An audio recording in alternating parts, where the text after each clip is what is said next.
different about the technical systems that you would use on a sales team or in marketing or the other sort of revenue generating components? What's different in a product-led org versus a more traditional company like Salesforce? Yeah, in a product-led org, you're reacting to where are there hotspots within pockets of usage and accounts that you think is worthwhile to prioritize. The maturity curve for a product-led organization in the early days, like let's use the word outbound.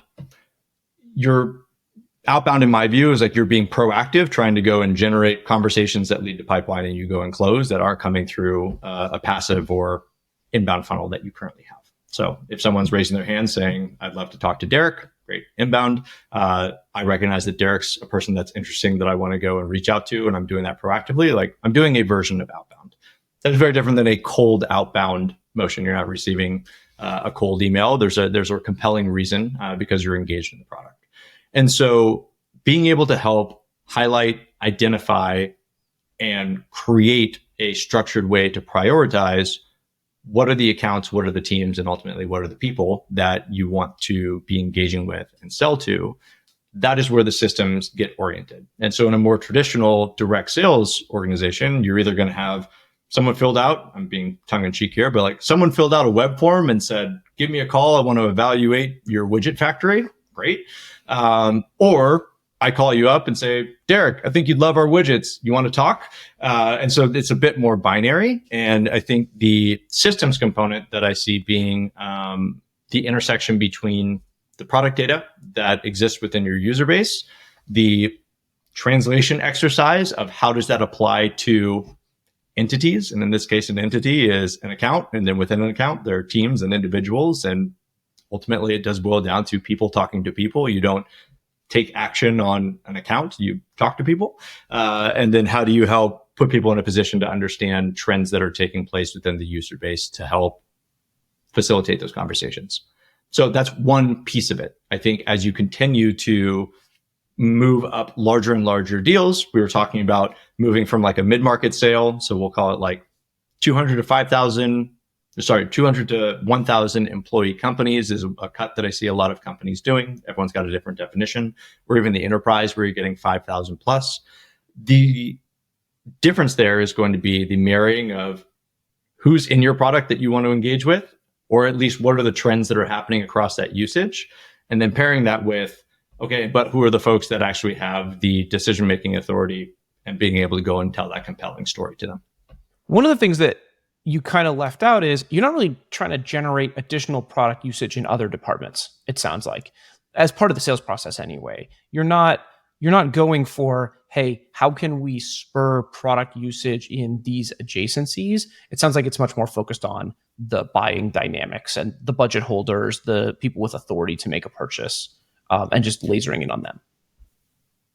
I think that depends on another spicy word is like definition of virality. Like, do you have true virality within your product, and can you hinge or expect that there will be growth that takes place? I think something that I see frequently in terms of the buying dynamic, in terms of the user base dynamic, is that within a team or a department, you can see growth happening organically. So you have a set of individuals that started with something, now it's within the marketing organization. Brokering and making the leap over to a sales team or the product organization or engineering or whomever it may be, depending on the product, that may or may not be happening given the use cases, how it's being applied, et cetera, the workflows that are being utilized for that product. And that's where I do see there being elements from a education perspective, where let's say that we're selling to the COO of a company, and that COO oversees operations, marketing, and sales. You may have organic usage that's taken place within your marketing organization, but you haven't really made it onto the ops side. And so part of that sales process typically is going to be, we want there to be some kind of proof of concept. We want to prove it out that it would actually be engaging and compelling for a broader set. Let's bring in folks across these different departments and let's set criteria for what success looks like. Let's time box this. Let's go and do this evaluation.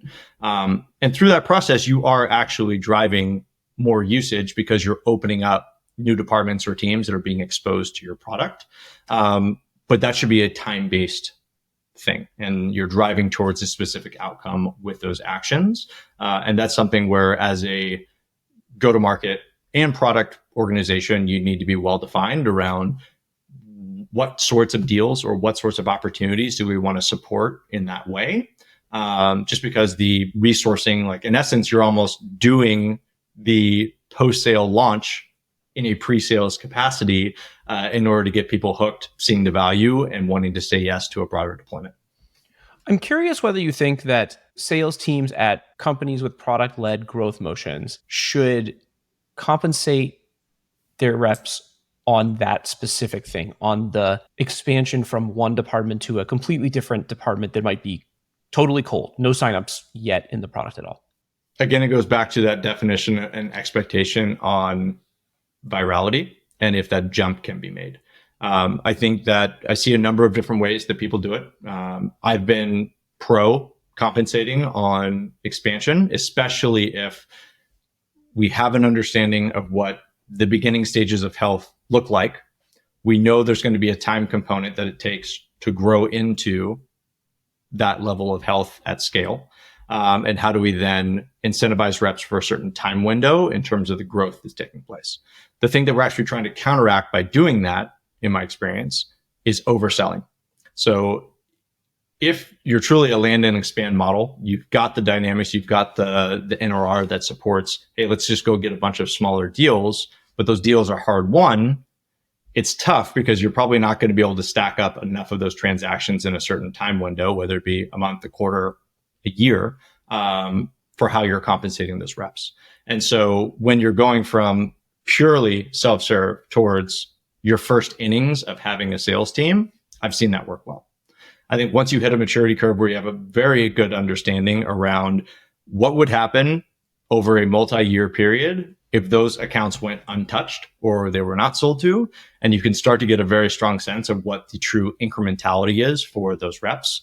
And then you could get much more defined in terms of what you are or what you're not paying out on. And I think really what that hinges on is like the true definition for your business of what net new revenue looks like and what incremental revenue looks like.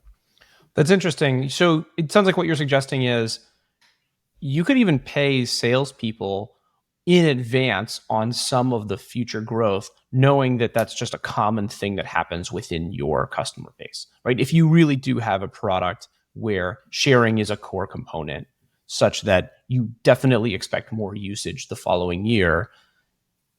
But I think there's a world in which if you have that level of conviction and understanding of your customer base, that one, from an efficiency perspective, if you're looking at a 1-year time horizon of what the true dollar value closed for that sales rep is, and your percent payout that you're delivering to that salesperson in terms of commission, that being weighted in a more sales rep friendly way.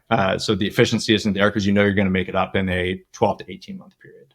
I don't fully believe in compensating on, hey, someone signed a terms of service and we hope because they said in a discovery call that they're going to end up doing $200K worth of value and we pay that rep out on day one on the $200K value. Like, I think there does need to be proof that is taking place. And so that's where I see these time windows around expansion being something more common that I've seen.